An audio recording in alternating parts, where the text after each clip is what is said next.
Mirad que nadie os engañe por medio de filosofías y huecas sutilezas, según las tradiciones de los hombres, porque el Señor nos dice, y estad siempre preparados para presentar defensa y que sean entendidos en los tiempos. No os conforméis a este siglo, sino transformaos por medio de la renovación de vuestro entendimiento, para que comprobéis cuál sea la voluntad de Dios, agradable y perfecta.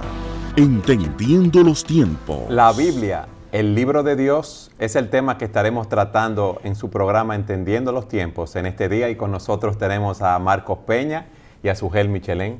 Sugel, ¿dónde nos pueden contactar las personas que quieran vernos, comunicarse con nosotros? Pueden comunicarse a través de la página de Facebook de Entendiendo los Tiempos, así como también nuestra página web www, o para ser más correcto, www.entendiendolostiempos.org. De paso, ya los 3 programas anteriores de esta nueva temporada están disponibles para todos los que lo quieran ver. Qué bueno. En el programa anterior vimos que aunque la creación revela a Dios de una manera clara, no nos dice quiénes somos nosotros, cómo podemos conocerle, qué debemos hacer con nuestras vidas para vivir de una manera que agrade a Dios. Muchas personas pueden decir, sí, yo veo la creación y sé que Dios existe. La pregunta es, ¿cómo yo puedo conocerlo más profundamente? ¿Cómo puedo saber cuáles son los planes de Dios para mi vida? ¿Qué ustedes le dirían? Bueno, me acuerdo que en un programa anterior Marcos Peña decía, si tú me quieres conocer, la mejor manera es viniendo donde mí, preguntándome cómo yo soy, qué me gusta, qué no me gusta. No es hablando con una tercera persona acerca de mí. Pues yo no puedo ir donde el sol a preguntarle, háblame acerca de Dios y su relación conmigo. Exactamente, y es por esa razón que Dios ha decidido revelarse en un libro. O sea, la Biblia es una revelación de Dios, o para decirlo más precisamente, es una autorrevelación de Dios. En la Biblia Dios se nos da a conocer. En la Biblia nosotros podemos conocer acerca de la naturaleza de Dios, los atributos de Dios, cuáles son las características que hacen que Dios sea Dios, pero también conocemos la forma de pensar de Dios, qué le gusta, qué le disgusta, a qué Dios le llama pecado, a qué Dios le llama algo justo y bueno, cómo nosotros podemos acercarnos a Él, cómo podemos conocerle. O sea, no hay manera de que el hombre pueda conocer a Dios a no ser a través de su palabra. Marcos. No, definitivamente, si Dios no se revela, es imposible que nosotros conozcamos de Él. Y como el Señor dice en Juan 17:17, tu palabra es verdad. El mismo Cristo acepta las Escrituras como la verdad revelada de Dios. ¿Cómo encuentra significado en la vida una persona que no cree que la Biblia es la palabra de Dios? La verdad que es muy difícil. ¿Y por qué? Bueno, porque va a encontrar significado en algo que quizás no sea cierto o que no sea verdad. Es imposible conocer la verdad si Dios no la revela. Alguien en las Escrituras preguntó una vez, ¿qué es la verdad? Y era Pilato. Era una expresión de las personas que piensan que a fin de cuentas la verdad es relativa o la verdad no se puede conocer. Pero lo cierto es que la verdad existe, es todo aquello que corresponde con la realidad. Y la verdad está en Dios. Si Dios no nos revela la verdad, nosotros no podemos conocerla. Tú has visto estas personas que están enfermas, pero ellos creen ciegamente que con un remedio casero que le hicieron en su campo, que curó a una persona que estaba en igual condición, se va a sanar. Puede creerlo de todo corazón, pero la verdad es que no le va a hacer ningún efecto. ¿Por qué? Porque no es verdadero. Entonces, si nosotros hemos de conocer la verdad de Dios, Dios tiene que revelarse, y eso es lo que significa para nosotros la Biblia, como dice Sugel, la autorrevelación de Dios. Es lo que da significado a nuestras vidas. Tú sales corriendo hacia una meta para cuando llegas darte cuenta que no encontraste allí lo que tú buscabas. Sería una supuesta meta entonces. Exactamente, una meta creada por tu propio proceso de razonamiento, por tus propios gustos, por tu propia personalidad, pero eso no determina que sea real. Quien determina lo que es real y lo que no es Dios. Ese tema que Marcos ha tocado es un tema crucial y sobre todo porque muchas personas no se dan cuenta del laberinto o de la calle sin salida en la que se meten cuando ellos niegan la realidad de que Dios se ha revelado a sí mismo. Todo hombre acepta la existencia de la verdad, a menos que tenga un problema emocional severo. Por ejemplo, si yo digo ahora mismo en este lugar, oye, qué bien le estamos pasando aquí en la playa, evidentemente yo tengo un problema porque nosotros no estamos en la playa, nosotros estamos en un set de televisión grabando el programa, entendiendo los tiempos. Entonces la verdad, como dice Marcos, es aquello que corresponde con la realidad. El problema es que la realidad total no se puede conocer a simple vista. Y eso amerita, eso hace necesario que haya una revelación adicional a lo que mis ojos y mis sentidos pueden captar. Yo voy a dar un ejemplo que da un pensador, un matemático llamado John Lennox, no John Lennon, el cantante de los Beatles, John Lennox. Él lo ilustra con un ejemplo muy simple. Vamos a suponer que la tía Matilde prepara un delicioso pastel y que invita a un grupo de científicos de renombre mundial a examinar el pastel. El experto en nutrición va a informarnos del contenido en calorías del pastel, su efecto nutritivo. El bioquímico va a hablar de las proteínas, las grasas, etcétera, del pastel. El bioquímico estudiará también la estructura atómica molecular de sus partículas fundamentales, y el matemático seguramente va a proponer ecuaciones elegantes que describan el comportamiento de las partículas que componen el pastel. Vamos a suponer que reunimos a todos esos expertos, a todos esos genios, ¿verdad?, de diferentes campos de la ciencia, y le hacemos esta simple pregunta: ¿por qué la tía Matilde hizo el pastel? Ninguno de ellos va a poder responderlo. Ellos han estudiado cosas que tienen que ver con el pastel, pero ellos no pueden conocer la cosa más fundamental, vamos a decir así, porque tal vez el pastel es para una sobrina que cumple años, tal vez para una vecina que está enferma. ¿Para qué hizo la tía Matilde el pastel? El propósito o el sentido del pastel. Exactamente. Aquí está el individuo que se enfrenta a la creación y dice: yo puedo examinar la creación desde el punto de vista físico, químico, molecular, todo lo que tú quieras. Pero ¿para qué estamos aquí? ¿Cuál es el propósito de nuestra existencia? ¿Cuál es la realidad de la realidad? De hecho, es una de las cosas que los filósofos griegos estuvieron lidiando constantemente y que nunca pudieron llegar a una respuesta definitiva. ¿De qué están hechas las cosas realmente? ¿Cuál es la esencia de las cosas? ¿Qué es lo que hace que una cosa sea una cosa y no otra cosa? Para eso yo necesito más información que la que yo puedo derivar a simple vista. Eso quiere decir que la verdad no puede ser conocida, realmente conocida, a menos que Dios, el autor de la vida, se revele a sí mismo. Para poner un ejemplo más dramático con respecto a cualquiera de nosotros somos padres. ¿Para qué tenemos hijos? ¿Cuál es el propósito de tener hijos? ¿Es meramente procreación, como los perros, como los gatos que se procrean y luego lanzan los perritos y los gaticos al mundo? ¿O hay un propósito adicional extra? Para cumplir ese propósito, ¿qué yo debo hacer? Estamos hablando de algo tan crucial como qué tú vas a hacer con tus hijos. Entonces, la verdad verdadera, como decía Francis Schaeffer, no puede ser conocida por simple observación. Yo necesito una información que solamente Dios puede dármela, porque Él es el autor de la vida. Y eso se encuentra en la Biblia, que es el libro de Dios. Esa revelación también nos da una base objetiva para establecer los patrones morales, ¿verdad?, que son absolutos y universales. Porque ¿cómo establece un patrón moral una persona que piensa que hemos evolucionado, que somos materia o que somos el resultado de una serie de combinaciones químicas? No tiene manera, porque si nosotros somos el producto de un accidente, entonces nada es bueno o malo. Las cosas simplemente son. Entonces, ¿de dónde viene esa conciencia de lo bueno y lo malo que tienen esas personas? Nosotros creemos que fueron creados por Dios, pero te iba a decir algo, Marcos. No, que Dios puso en el hombre una conciencia de lo que es bueno y lo que es malo.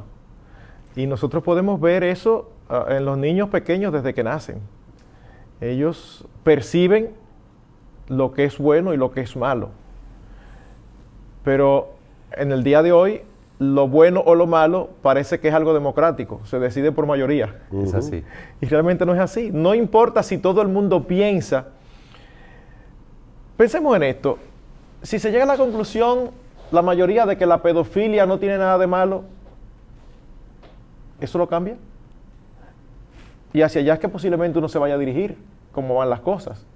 Pero es que lo bueno y lo malo no depende de qué tantas personas lo entiendan, sino de un legislador que determina una ley diciendo esto es correcto y esto es incorrecto. Y el papel de nosotros es apegarnos a la ley. Esa legislación está dada en las Escrituras. De hecho, Marcos, es importante volver a subrayar otra vez para aquellas personas que nos están viendo que uno de los argumentos que más se esgrimen en contra del cristianismo es: hay mucho mal en el mundo y por lo tanto no puede existir Dios. Esas personas no se dan cuenta que ese argumento también es un callejón sin salida. Porque si no hay Dios, entonces en el mundo no hay mucho mal. No hay mal. Es que las cosas son simplemente como son.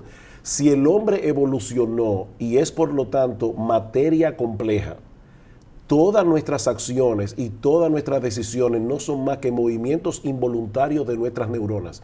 Y los movimientos voluntarios de nuestras neuronas ni son buenos ni son malos, simplemente son. Son amorales, no tienen moral. Sí, por eso el saber lo que es el bien y lo que es el mal viene dado por Dios. La conciencia que Dios ha puesto, su ley que ha escrito en nuestros corazones. ¿Alguna vez se les ha frisado el iPad o la computadora o el televisor no funciona? ¿Alguna vez ustedes han tratado de convencer de pecado al iPad o de convencer de pecado a la computadora o a la televisión? ¿Ustedes la llevan a una persona para que la amoneste o la llevan a un técnico para que la arregle? Bueno, a mí no se me ocurre llevar a mi iPad al destacamento. Exactamente. Yo lo llevo a un técnico para que me lo arregle, pero al destacamento yo quiero que lo metan preso porque... No funcionó. Exacto, no funcionó. O sea, me está engañando porque a mí él se vendió a sí mismo diciendo... Yo recuerdo cuando yo vivía nosotros vivíamos en un pueblo cuando éramos niños y pasó un evento curioso y gracioso que viene al caso. Mi mamá, que era muy buena vendedora, le vende un radio Olivetti, yo no sé si se acuerdan de ese, un radio Olivetti a un campesino, y entonces ese campesino al poco tiempo fue a decirle a mi mamá: yo compré este radio Olivetti, y él mismo dice que el Toshiba es mejor, porque oyó un anuncio en el radio que decía que el radio Toshiba era el mejor radio, él tenía un Olivetti. El radio simplemente, es una máquina, es una cosa mecánica. No es ni malo ni bueno, en el sentido moral, moralmente hablando. El punto que estamos diciendo aquí es que si no existe Dios, entonces tenemos que llegar a la conclusión de que todas las acciones de los hombres son tan mecánicas como la acción de una computadora, y por lo tanto no pueden ser catalogadas de buenas o malas moralmente hablando. Pero fíjate esa conciencia que existe, lo bueno y lo malo. Cuando uno oye que se ha cometido un crimen o que se ha abusado de una niña, se ha maltratado a alguien, ¿qué es lo primero que hay en nosotros? Hay una indignación. Y queremos que esa persona que hizo algo malo sea condenada. Es que el hombre, como decíamos en el programa anterior, el hombre es un relativista relativo. O sea, todo es relativo hasta que tú me tocas mis intereses. O sea, si yo puedo decir, tú ves, eso es lo que yo pienso, que en el mundo no hay ni mal ni bien. ¿De verdad tú crees eso? O sea, si yo entro en tu casa y me llevo tu computadora, tu Mac recién comprada, tú me vas a decir que eso es amoral, que eso no importa, ¿no? Tú vas a defender lo tuyo porque tú entiendes que quitarte lo tuyo no está bien. O sea, y te vas a indignar, exacto, te vas a molestar porque entiendes que se está cometiendo un mal contra ti. Sí, es como también pasa con el tema de la dignidad humana. O sea, somos animales evolucionados. Eso es lo que el mundo piensa si no cree que Dios nos creó a su imagen y semejanza. Ustedes vieron la película El Capitán Phillips. Todo lo que hicieron los norteamericanos para poder rescatar a este hombre que fue secuestrado por unos somalíes, si no recuerdo mal la trama del que fue de la vida real. Me pregunto si el gobierno norteamericano hubiera hecho lo mismo de haber secuestrado al gatico del capitán. Probablemente no, porque el hombre se traiciona a sí mismo. Él dice creer una cosa, pero en realidad, en el fondo de su corazón, él sabe que no es verdad. Es por eso que volvemos a Romanos 1, donde Pablo dice que la ira de Dios se revela desde el cielo contra la impiedad e injusticia de los hombres que detienen con injusticia la verdad. En otras palabras, no es que ellos desconocen que Dios existe, es que ellos pretenden vivir como si no existiera, aunque saben en el fondo de su corazón que Él existe y Él se ha revelado a través de su palabra. Lo importante que yo quiero que veamos en el próximo segmento ahora, las evidencias de que la Biblia es esa revelación, de que la Biblia es la palabra de Dios. Siga con nosotros en su programa Entendiendo los Tiempos.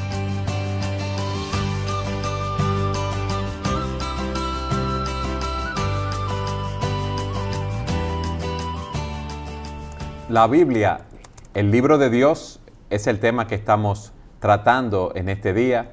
Hemos visto que es necesaria esa revelación de parte de Dios y en el segmento anterior le preguntábamos a Marcos y a Sugel, le decíamos que queríamos que nos probaran a través de diferentes argumentos o que nos den las evidencias de que la Biblia es esta revelación. ¿Por qué los cristianos creemos que la Biblia es la palabra de Dios? El primer argumento pudiera parecer quizás no muy fuerte para muchos, pero es elemental. La Biblia clama ser la palabra de Dios.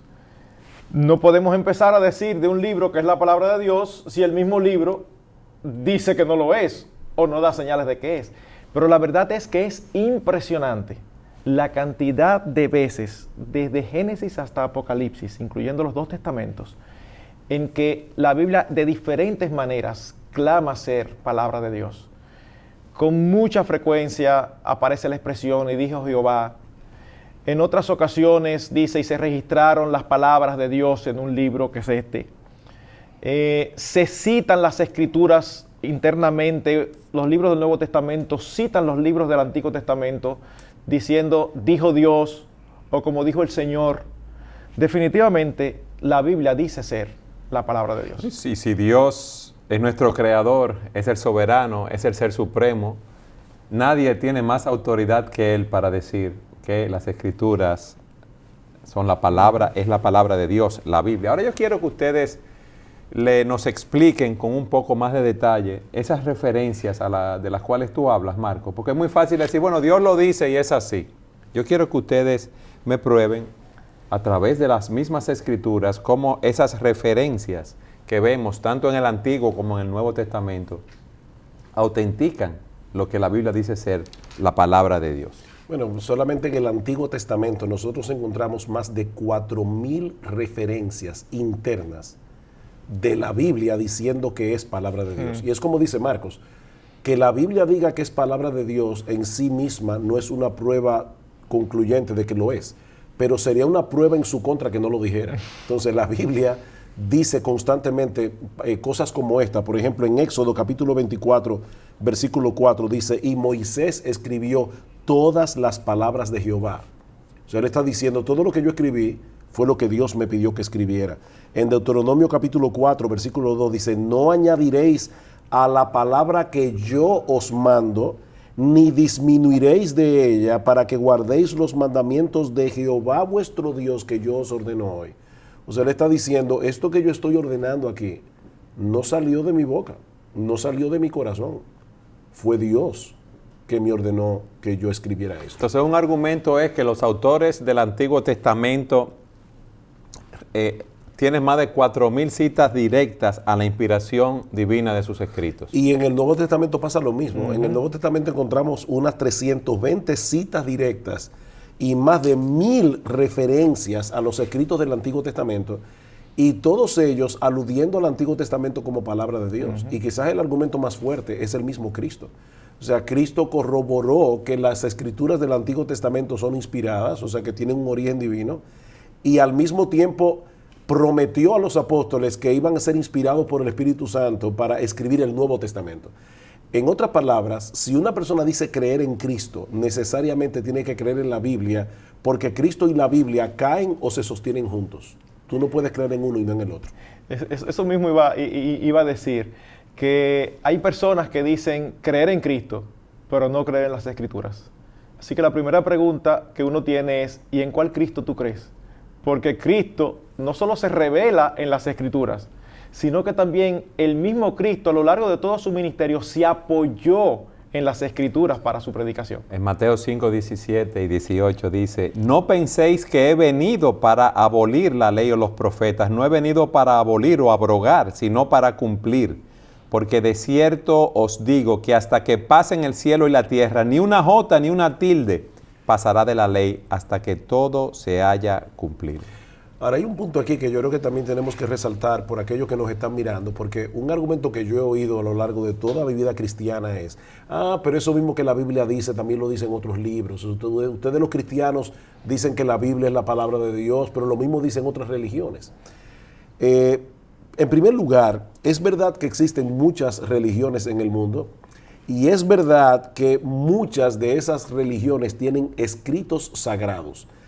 Pero es importante resaltar que la función de los libros sagrados que tienen esas religiones es muy diferente a la función de la Biblia en el cristianismo. Por ejemplo, algunas religiones como el budismo, hay una gran cantidad de budistas en el mundo, o del confucianismo, no creen en la existencia de un ser sobrenatural.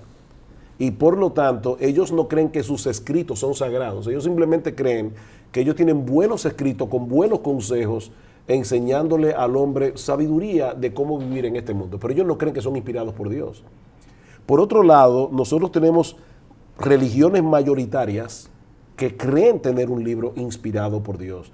Quitando, ¿verdad?, la Veda hindú, porque los hindúes creen en muchos dioses y por lo tanto tampoco pueden creer en un libro inspirado por un dios.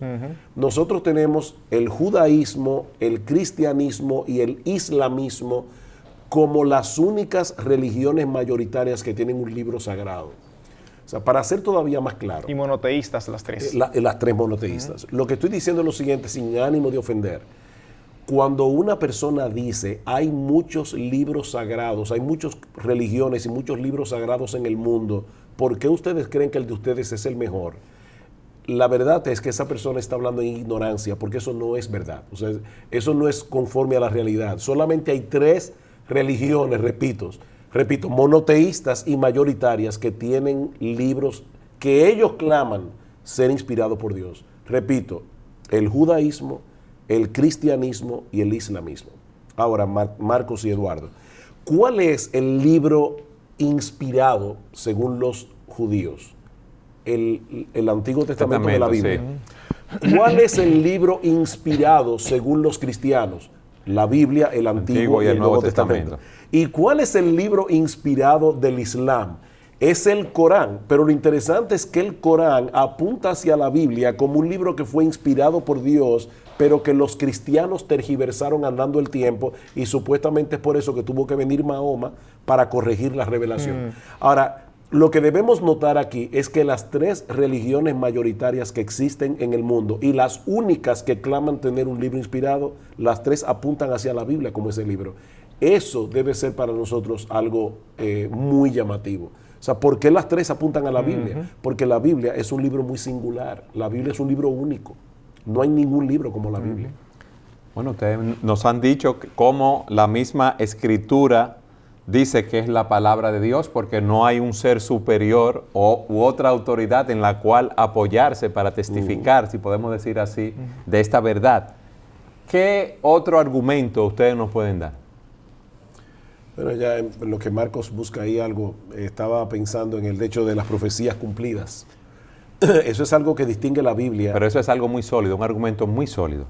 Y sobre todo porque, mira, ni los Vedas, ni el Corán, o algunas sectas como los mormones o los testigos de Jehová, que sobre todo los mormones, que tienen un supuesto libro inspirado por el ángel Morón y no sé qué, ninguno de esos libros contienen profecías. Sin embargo, el 30% del contenido de la Biblia es profecías, muchas de las cuales se han cumplido al pie de la letra, de una manera que es imposible que haya ocurrido por pura casualidad. Esas profecías señalaban al Señor Jesucristo. Es el tema central de esas profecías. Es el tema central de las profecías. Muchas de ellas tenían que ver con Israel, por ejemplo, en el Antiguo Testamento, pero la mayoría de las profecías tienen que ver con el Señor y con la obra de salvación. ¿Y no hubo forma de que hubiese algún tipo de combinación para que esas profecías se cumplieran en un corto tiempo, que se prepararan ciertos elementos para que esto fuera una realidad? No. ¿Y por qué no, Suger? Se puede preguntar a alguien. Marco, explícame eso. Es difícil. Pensemos, por ejemplo, en el Señor Jesucristo.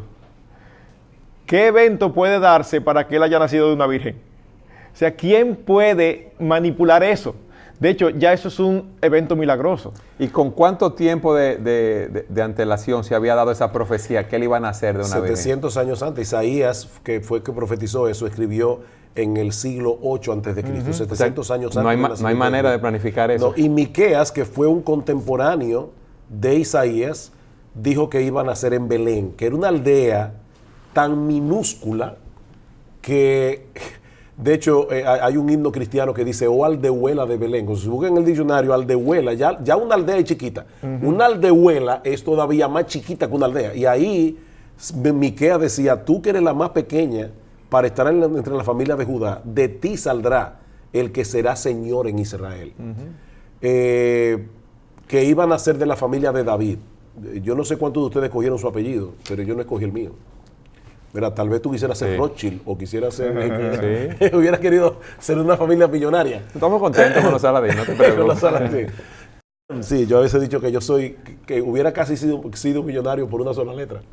¿Cuál? Sí, porque yo soy Michelin. Si hubiera sido Michelin, hubiera sido otra cosa. Pero bueno, el punto es que nadie escoge la familia en la que uno nace. Sin embargo, Cristo nació en la familia que estaba profetizado en el Antiguo Testamento que iba a nacer, en la tribu de Judá y en la familia de David. La propia manera en que él murió, muerte por crucifixión típica del Imperio Romano. Que sería rechazado. Que sería rechazado. Por los judíos. Repartieron entre sí mis vestiduras. O sea, ¿cómo tú haces que los soldados que te están entregando, que no creen en ti, cumplan la profecía? Lo único que pudiera verse como decir, lo hizo para cumplir la profecía, y la Biblia lo dice, es cuando dijo, tengo sed. Pero uno de cientos de profecías respecto a su vida, ministerio, muerte y resurrección es prácticamente imposible. Mira, solamente, perdón Eduardo, para tomar una, porque de verdad es que son tantas profecías que pudiéramos hacer 50 programas de Entendiendo los Tiempos. Explicando esas profecías. Y no vamos a poder cómo anotar. Se cumplieron, sí. Pero déjeme tomar una solamente. Daniel está en el exilio babilónico, se fue al exilio en el año 596 antes de Cristo. En ese periodo Daniel escribe su libro, el libro de la profecía de Daniel. Y Daniel profetiza en ese momento que iban a haber 4 imperios grandes en el mundo. El imperio babilónico, que fue el que conquistó Israel en ese momento, cuando él se fue al exilio. Él mismo dijo, los babilonios serán vencidos por los medopersas.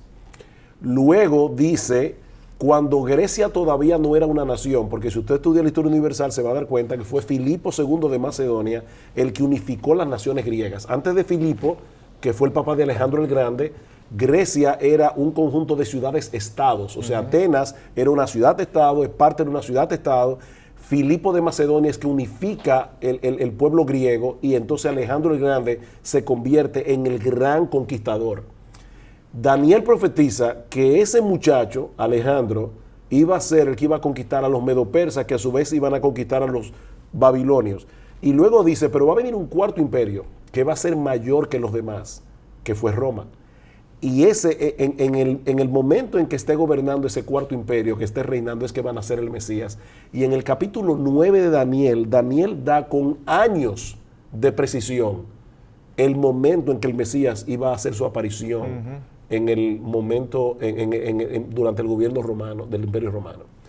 Pregunta, ¿existe la posibilidad de que esas profecías hayan sido escritas a posteriori? O sea, ¿existe la posibilidad de que los cristianos hayan manipulado las escrituras del Antiguo Testamento? Porque de verdad la coincidencia, ¿verdad?, entre comillas, es tan fuerte que algunas personas han llegado a pensar, pero ¿no será que escribieron esas profecías después que se cumplieron? No, eso es imposible por 2 razones y son pruebas contundentes.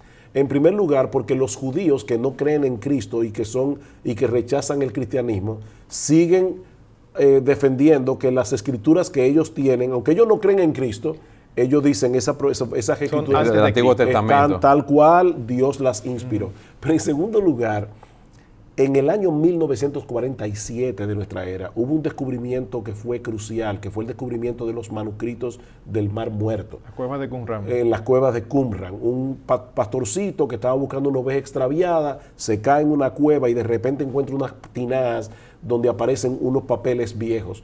Cuando él lleva estos papeles a un erudito, se dan cuenta que eran copias de las escrituras del Antiguo Testamento que fueron escondidas por una secta que vivía en Qumran en el siglo III antes de Cristo.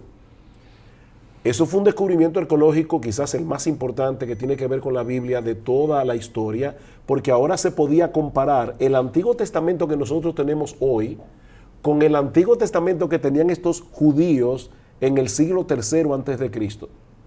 Y las coincidencias entre ambos escritos son impresionantes. Realmente la Biblia es un libro sumamente seguro.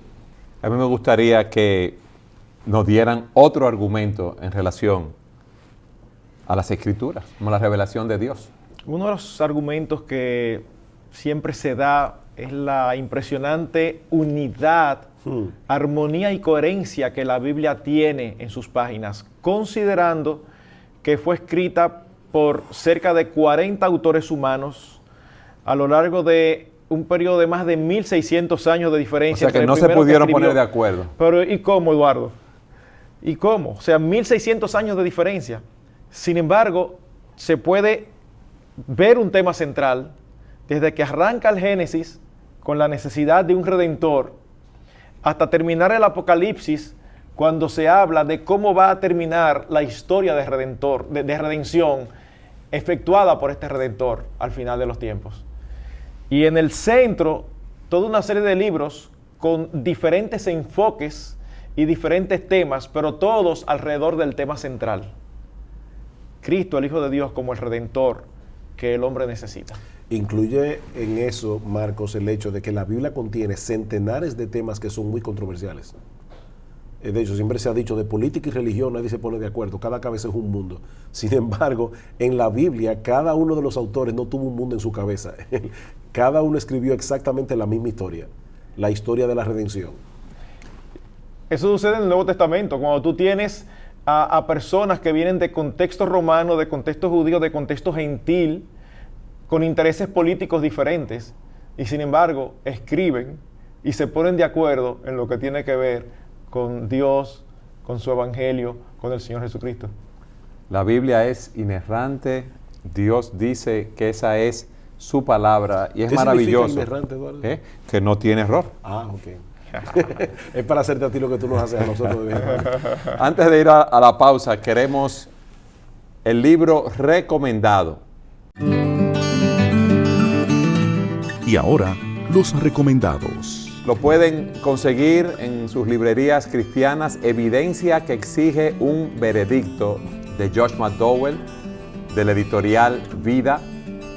Y en este libro vemos en su índice, si usted quiere estudiar más acerca de este tema, la singularidad de la Biblia, cómo fue preparada, cómo fue estructurado este canon, o sea, los 39 libros del Antiguo Testamento y los 27 libros del Nuevo Testamento, su credibilidad confirmada mediante el texto histórico, mediante los hallazgos arqueológicos, cómo vemos que Jesús es un hombre en la historia, pero es el Hijo de Dios. Y hay un capítulo muy interesante que dice, Él es Señor, un falsario o un lunático. Siga con nosotros en su programa Entendiendo los Tiempos.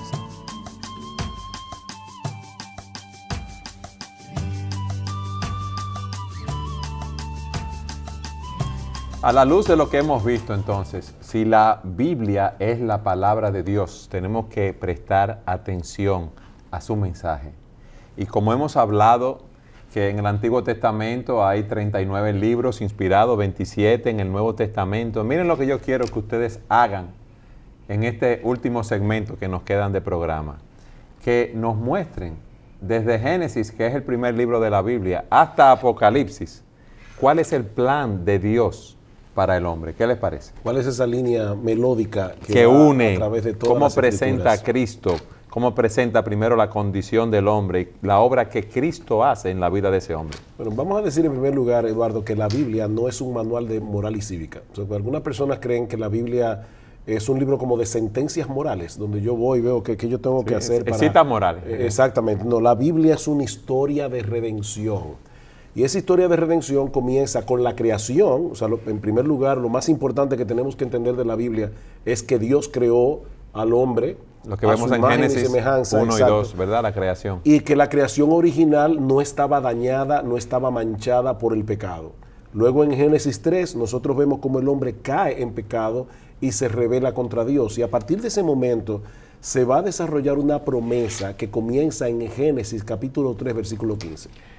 Un versículo tan pequeño como eso es conocido como el protoevangelio, es decir, el primer evangelio, porque ante la caída de Adán y Eva, Dios inmediatamente promete redención. Amén. Y dice que ese redentor iba a ser el hijo de una mujer. O sea que lo primero que sabemos, porque la Biblia fue revelando este tema progresivamente, es que iba a ser un miembro de la raza humana. No era un ángel que iba a venir del cielo, era un miembro de la raza humana. Es tanto así que con el nombre que le pone Eva al hijo que sustituye a Abel, pareciera que ella pensó que era ese. Set. Exacto, exactamente. En ese protoevangelio, déjenme leerlo para que ustedes nos lo expliquen. Y pondré enemistad entre ti y la mujer, y entre tu simiente y la simiente suya. Esta te herirá en la cabeza y tú le herirás en el calcañar. O sea, Dios está pasando juicio sobre la serpiente, que fue el animal que el diablo usó como instrumento para tentar a Adán y Eva. Y lo que está diciendo es, ese redentor que va a nacer de la mujer te va a aplastar la serpiente, va a tener una victoria aplastante sobre ti. Cuando se aplasta la cabeza de una serpiente, la serpiente muere irremediablemente. Y eso es lo que este protoevangelio, como decía Marcos, está prometiendo. Pero todavía eso no nos revela mucho de la historia, porque apenas Dios está comenzando a levantar el telón para que uno pueda ver la escena poco a poco. Más adelante, Dios llama a un hombre llamado Abraham. Y Dios le revela en textos como Génesis 22, 18, por ejemplo, que de él saldría ese descendiente del cual iba a venir la redención al hombre. Abraham tuvo dos hijos. Tuvo a Isaac, tuvo a Esaú. Abraham tuvo a Ismael y a Isaac, perdón. Isaac tuvo a Jacob y Esaú. Exacto, tuvo a Isaac y tuvo a Ismael. Sin embargo, en Génesis 21, 12, se revela que el Mesías no vendría de Ismael, sino que vendría de Isaac. Isaac también tuvo dos hijos, tuvo a Esaú y tuvo a Jacob, pero más adelante se revela, como en Números 24, 17, que el Mesías, y estoy diciendo las citas para que las personas buscar, que nos están mirando puedan copiar y buscar, dice que el Mesías habría de venir de Jacob. Ahora, Jacob tuvo 12 hijos, pero en Génesis 49, 10 y en Miqueas 5, 2, se predice que el Mesías vendría específicamente de Judá, o sea, de esos 12 hijos de Judá. Ahora, de todas las familias que componían la tribu de Judá, el Señor escogió de manera particular a la familia de Isaí, dice en Isaías capítulo 11, versículo 1. Ahora, Isaí tuvo 8 hijos. Y en Jeremías 23, 5, dice que el Mesías iba a ser un descendiente del más pequeño de los hijos de Isaí, que se llama David. O sea que fíjense cómo Dios fue cerrando el círculo. Sí. Primero iba a ser miembro de la raza humana. Después sabemos que iba a ser un descendiente de Abraham. Después un descendiente de Isaac. Después un descendiente de Jacob. Después un descendiente de Judá. Y después un descendiente de David. O sea, hasta aquí ya sabemos por lo menos de qué familia iba a nacer el Mesías. Y algo interesante, no es algo mecánico, sino que esa línea de ascendencia mesiánica está matizado por historias que van en contra de lo cotidiano o de lo regular. Porque él dijo que iba a ser, en el caso de los hijos de Isaac, dijo que iba a ser Jacob, no Esaú. Sin embargo, Esaú era el primogénito. Y en una situación particular que se dio, Jacob adquiere los derechos de primogenitura. Lo mismo sucede con el hijo de Isaí. Cuando Samuel empieza a ver a los al primogénito, a los grandes, a los que parecen reyes, finalmente se elige a David.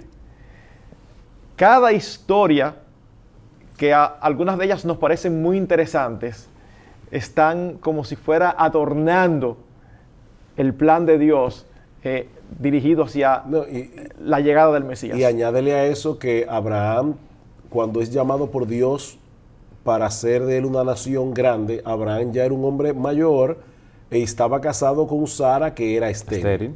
Luego tuvieron a Isaac. Isaac se casa con Rebeca, pero resulta que Rebeca también era estéril. O sea que esos nacimientos fueron nacimientos milagrosos. Pero la Biblia no se contenta con decirnos el Mesías va a venir de esta familia de manera particular, sino que luego añade varios detalles. En Isaías 7:14 dice que iban a ser de una virgen. Así es. En Daniel capítulo 9, escrito 536 años antes de Cristo, se predice el tiempo exacto de su venida. En Miqueas capítulo 5, versículo 2, dice que nacería en Belén, lo que decíamos en un segmento anterior. En el Salmo 72:10 dice que en su nacimiento personas importantes del oriente, oigan esto, le iban a traer regalos al niño. O sea, una cosa impresionante que luego ocurre con los magos que vinieron probablemente de Persia para rendirle homenaje al Señor Jesucristo. En Jeremías capítulo 31, versículo 15, dice que conectado con su nacimiento iba a haber una matanza de niños, que fue lo que hizo Herodes cuando se enteró que el niño había nacido. En Isaías capítulo 40, versículo 3 y en Malaquías capítulo 3, versículo 1, dice que el Mesías iba a ser precedido de un mensajero, profecía que se cumplió con Juan el Bautista. En Isaías capítulo 9, versículo 1, dice que su ministerio iba a comenzar en Galilea. Y esto sí que es extraño, porque Galilea era la parte menos religiosa de Israel. O sea, uno esperaría que si viene un Mesías para los judíos, comenzara su ministerio en Jerusalén, donde estaba el templo de Salomón, donde era la capital religiosa de la nación. Pero dice, no, él va a comenzar su ministerio en Galilea, en la parte menos religiosa, en la parte más secular de la nación de Israel. De hecho, se le llamaba Galilea de los Gentiles. Luego, en Isaías capítulo 35, versículos 5 al 6, se dice que durante su ministerio iba a llevar a cabo muchos milagros, como abrir los ojos de los ciegos, hacer oír a los sordos, hacer hablar a los mudos, poner a caminar a los paralíticos. En el Salmo 78:2 dice que él iba a usar parábolas en su enseñanza. En Zacarías 9:9 que iba a entrar montado sobre un asno en Jerusalén en la semana triunfal. En el Salmo 118, versículo 22, que sería rechazado por los judíos. En el Salmo 41:9, que sería traicionado por uno de los suyos. En Zacarías 11:12, que sería vendido por 30 piezas de plata. En Zacarías 11:13, que ese dinero sería arrojado en la casa del Señor. Y yo pudiera seguir hablando uno tras uno tras uno. Miren, yo una vez oí una historia que ilustra lo que le pasa al inconverso, al incrédulo. Hay dos individuos en una carretera oscura y de repente ven venir dos luces. Y uno de ellos le dice al otro, wow, qué rápido viene ese carro. Y el otro le dice, no, eso no es un carro, son dos motoristas. Y el otro le dice, no, fulano, eso es un carro. Y dice, mire, yo estoy tan seguro que son dos motoristas que me voy a parar en el medio de las dos luces. Y ustedes se pueden imaginar lo que va a pasar. Era ¿verdad? un carro. ¡Bum! El tipo cae en la orilla de la carretera muriéndose y cuando el amigo lo va a socorrer, le dice ya muriéndose, eran dos motoristas, pero iban agarrados de mano. En otras palabras, cuando un individuo decide que no va a creer, no importa los argumentos que tú le des, porque yo me detuve para no seguir citando textos tras textos, pero ¿cómo puede caber en la cabeza de alguien que el Antiguo Testamento escrito seguro más de 450 años antes de Cristo? Digo seguro porque 450 años antes se escribió el último libro del Antiguo Testamento. O sea que todos fueron antes que eso, donde están todas estas profecías que yo acabo de leer, algunas escritas hasta 1500 años antes de que naciera Jesús. ¿Cómo es posible que todo eso se haya cumplido alrededor de una sola persona? Eso es sencillamente imposible. Lo que hace al no creyente rechazar es precisamente la predisposición. El tener una agenda o tener en su mente un punto de vista del que no se quiere apartar. Cuando tú ahorita decías acerca de las tres religiones monoteístas y que el judaísmo solamente acepta el Antiguo Testamento, yo lo relacioné cuando te escuchaba. Tú citaste libros históricos del Antiguo Testamento, tú citaste libros de los profetas menores, de los profetas mayores, citaste Salmos, que aunque es un solo libro, pero está escrito por diferentes autores de diferentes épocas, y eso ellos lo aceptan como inspirado. La pregunta lógica es, ¿cómo es posible que ellos no hayan visto que todo eso se refería al Señor Jesucristo? Por una predisposición. Ellos estaban esperando un libertador nacional, no un libertador espiritual. Peter Stoner calculó matemáticamente la probabilidad de que todas las profecías sobre Jesús se cumplieran en el momento adecuado de la historia. Y las posibilidades son una en 1.7 por 10 elevado a la 245 potencia. Eso no... Eso es un número tan elevado En nuestra calculadora no cabe. que No nuestra cabe. mente finita no lo pueden asimilar. Estamos hablando de un montón de características que Dios le dijo a la humanidad con suficiente tiempo de antelación. Cuando venga el Mesías, así y así y así va a ser, para que los reconozcan. Y como quiera los rechazaron. Si la Biblia es el libro de Dios, ¿en qué situación se encuentran aquellas personas que, como tú has dicho, no quieren creer, no han creído o no conocían su situación? Mira, Eduardo y Marcos, el incrédulo no es incrédulo por falta de argumentos. El incrédulo es incrédulo por la deshonestidad con la que maneja la evidencia. Él no cree porque él no quiere creer. Y él no quiere creer porque él quiere ser su propio Dios. Esa fue la tentación de Adán y Eva en el huerto del Edén. Seréis como Dios. Como Dios. Ese susurro, todavía el hombre lo sigue escuchando, seréis como Dios. Yo no quiero tener una autoridad sobre mí. Y mucho menos una autoridad como la de Dios. Porque la autoridad de Dios es absoluta y es incuestionable.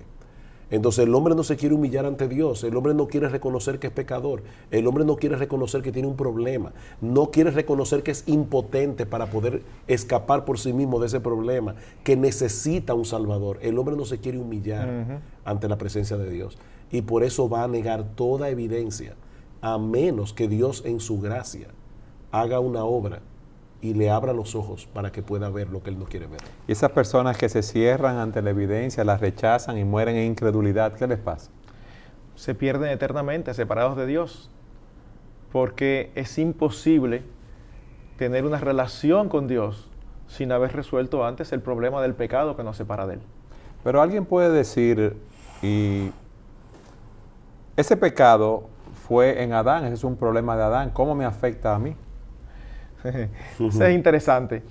Alguien ha dicho que nosotros no somos pecadores porque pecamos, sino que pecamos porque somos pecadores. Pareciera un trabalenguas, pero no lo es. Nacemos pecadores. Adán era la cabeza federal de toda la humanidad. Y cuando Adán cayó, en Adán toda la humanidad cayó. En otras palabras, el hombre nace con una inclinación naturalmente pecaminosa, desde la matriz. Y eso se va manifestando en la medida en que va creciendo, hasta el momento en que llega a ser moralmente responsable por obedecer a su naturaleza con la cual nació. Cuando el salmista dijo, en pecado me concibió mi madre, no se refiere a una relación de adulterio. Lo que se refiere es que desde el nacimiento, desde la matriz, nosotros venimos dañados por el pecado. Y eso no permite que se cumpla la relación de comunión y de criatura que adora al Creador que Dios diseñó cuando creó a Adán y Eva en el huerto. ¿Y qué debe hacer esa persona entonces? Si quiere tener un conocimiento real de Dios. Mira, ya que estamos hablando de la Biblia, yo quisiera lanzar un reto aquí a las personas que nos están viendo. El reto es, lee este libro, la Biblia, y trata de conocerlo bien y pídele aún a Dios, aunque la persona tenga ahora mismo un prejuicio, pídele a Dios que te ayude a entenderlo. Algo que yo he encontrado con el paso del tiempo es que muchas personas que dicen no creer en la Biblia, en su gran mayoría no la conocen. Pero alguien puede decir, mira que yo he tratado de leerla y empiezo por el Antiguo Testamento y leo Génesis, pero después me confundo, no entiendo. En el minuto que nos queda, ¿qué tú le recomendarías? Yo le recomendaría que abriera la Biblia en los Evangelios, que es donde se revela más directamente la persona del Señor Jesucristo, y de verdad que le pida a Dios en oración que le abra el entendimiento. ¿Pero que le abra el entendimiento para qué, sujeto? Para que pueda entender el mensaje de la Biblia. Yo recuerdo, Eduardo, cuando yo tenía como 15 años, que en una ocasión yo también abrí la Biblia, no entendí nada, la cerré y nunca más la volví a leer, hasta que Dios me despertó 2 años después, y de repente la Biblia comenzó a ser un libro abierto para mí. Yo le reto a las personas que lean su Biblia, que le pidan a Dios que le dé iluminación para entender lo que la Biblia enseña, sobre todo, no va a entender quizás todos los detalles, pero que puede entender por lo menos ese mensaje central de redención, ese mensaje central de salvación que gira en torno a la persona de Cristo. Yo le diría a las personas que nos están mirando, no le tengas miedo a la verdad, porque solo la verdad puede hacerte libre. Desechar la Biblia es desechar la luz de Dios. Desechar la Biblia es condenarte a ti mismo a seguir sumido en la ignorancia de las cosas que son más importantes de tu existencia. Entonces ese es mi reto, lee la Biblia y pídele a Dios que te ayude a entenderla. Gracias por haber estado con nosotros. Ahora sí podemos decir, ahora no diríamos como al inicio, la Biblia es el libro de Dios, ahora diríamos, la Biblia es el libro de Dios a través de los argumentos que ustedes han presentado. Ahora, como tú has dicho, Sujel, necesitamos que el Espíritu de Dios ilumine a esas personas de manera que puedan entender ese plan de redención. Gracias por haber estado con nosotros en su programa Entendiendo los Tiempos.